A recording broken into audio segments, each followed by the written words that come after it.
Hey guys, today we're going to talk about Asana and look at how you can use that to schedule some of your projects and your blog tasks throughout the week or day. So let's take a look at that. I'm going to screen share here with you and just kind of show you what I'm talking about. So this is a tool that I actually very recently found, but I've really been loving it. Um, and just how, I mean, I always find myself writing to-do lists and then just rewriting and rewriting, and it becomes a big mess because I find that I need to add so many more tasks to the list.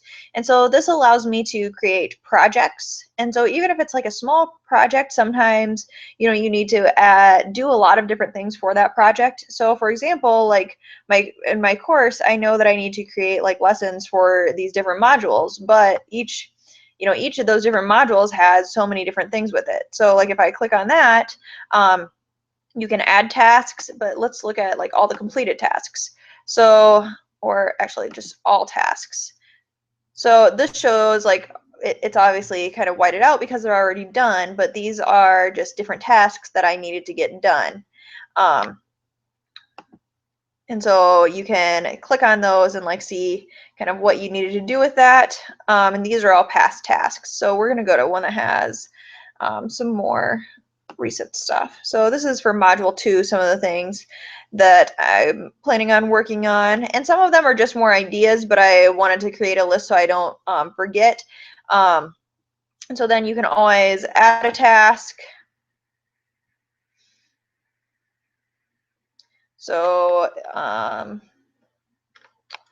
create video. That's just really general, obviously. And then you can click enter and just add another one. Otherwise, you can, if you like have a team, and I'll show you how you can invite people. So you can assign it to somebody. So I'm just going to assign it to myself. And then you can create a due date. And then so you can heart it, you can tag it, you can do like little subtasks. So like maybe a subtask of creating this video would be to make a slideshow. And then so you can check off that and then check off other ones below that. And so you can even within the project, so this is an overall project, you can create a task and then create subtasks for that and assign the subtasks to other people as well. And you can also make comments on any of them. So video, just say like video for course. So you can add notes. So you can either send like reminders to yourself or you can send reminders to other people.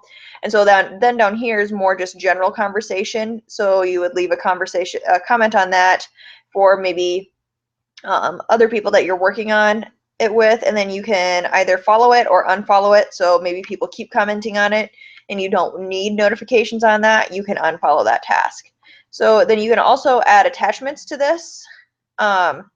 Which is kind of nice too if you need, if you need to do that for information for anybody else. And then there's also other actions that you can take. So you can delete the task, delete a selected subtask, you can copy it, you can turn the whole thing into a project, print or merge like duplicate tasks. So we're just going to delete it because we don't actually need that. So then within here, you can have different conversations just about the entire project. You can take a look at the calendar and when things are due. And I didn't actually add due dates to any of these just because they're all due on the day that the course or that this module comes out. But let's go to like the blog review webinar here.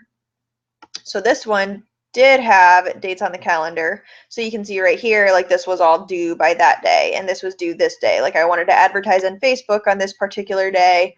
There might have been other stuff that I ended up deleting, or this was actually when I just was first testing it out. So I was still messing around with what to do there. And then you can take a look at your progress. And so just to like tell other people how it's going, you can say, okay, this is really going great. This needs some help, or this is really sucking it up and really needs help. So then right here, you can see how many tasks are getting done each day. And if all the tasks are done. And so it's kind of a timeline, and it also lets you know how many tasks are remaining. So this is how many tasks have been completed down in this blue section, and then the line is how many tasks it's how close to how many tasks are completed. So you can see like right here, I added a whole bunch of tasks, and then I hadn't added any more tasks since then, and I kept on getting more and more done as I was getting closer to that line. So, and then you can also like set a reminder to update the status of it and let other people know how it's going. You can add comments to that. Again, I haven't needed to do any of that because I'm not working with a team. So if we go back to like the list, so you can also add like sections. So you can add the section and then you can add tasks to that section. So it's just another way to even break it up even more, which is one of the reasons why I really like this. Just, maybe there's just a lot of different pieces to it, or maybe it's like an event that you might be planning, so you might want different sections for different people who are in charge. Maybe somebody's in charge of the food, maybe somebody's in charge of the entertainment, and so then you can add tasks and subtasks for each of those as well. So if you want to add like a team, so maybe you have a virtual assistant or anybody else on your team, a designer, then you'll go to invite people and you can just invite them by their email address and click invite and they will get something to join. You can upgrade and that just allows you to add more people to your team and do just a couple of other things. That's the biggest key to it from what I've seen. You can take a look at personal projects, so you can have more of a personal account versus like your website account. And you also have like an inbox, so if you are messaging back and forth between people on your team. Again, I don't have any inbox or anything because I'm not working with anybody. And so then you can also look at like your team calendar and see what's all going on for your entire team. And then you have access to your team conversations. So it's a really great way to stay organized and have a to-do list that you can easily move things around, and you can also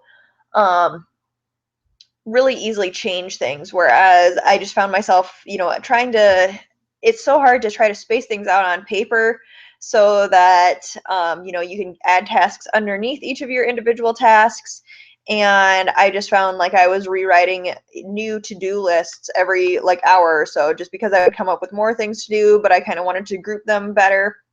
So this is a great way to make kind of a long-term to-do list as well. And then you can plan out little individual tasks underneath the tasks that need to be done. For example, like for my webinar, obviously the whole overall goal is to make a webinar.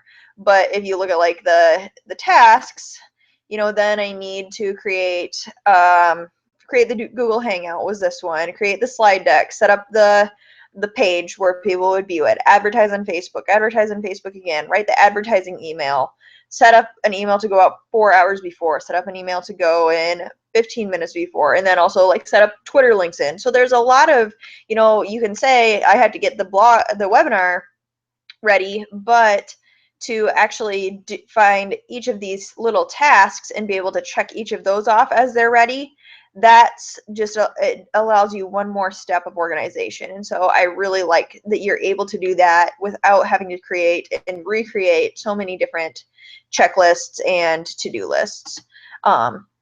So I've really benefited from that so far in my blog, and I think that you guys will as well. So you can, try that out. And even if it's just, even if you're not creating big events, you can try it out for like your blog posts. And so even with your blog posts, you might be like, okay, I need to create a blog post for Monday. And then you can say like, okay, outline the blog post, write it, edit it, whatever your writing process is. I don't usually do an outline and all those steps. I usually just write and call it good. But then you also, might need to make a content upgrade, or you might need to create a graphic. I tend to put those things off until a little bit later because I don't love to make graphics or content upgrades. So just having a reminder for that just allows you to do that. And then you can also put, add it to the buffer feed or whatever other reminders you need to do for those, even just those small blog tasks, just so that you know that you're getting those done and can just add those into a nice, more simple to-do list. So feel free to mess around with that. Again, that is a free version. They do have paid versions, but the free version so far is really awesome. So enjoy that tool. Thanks. Bye.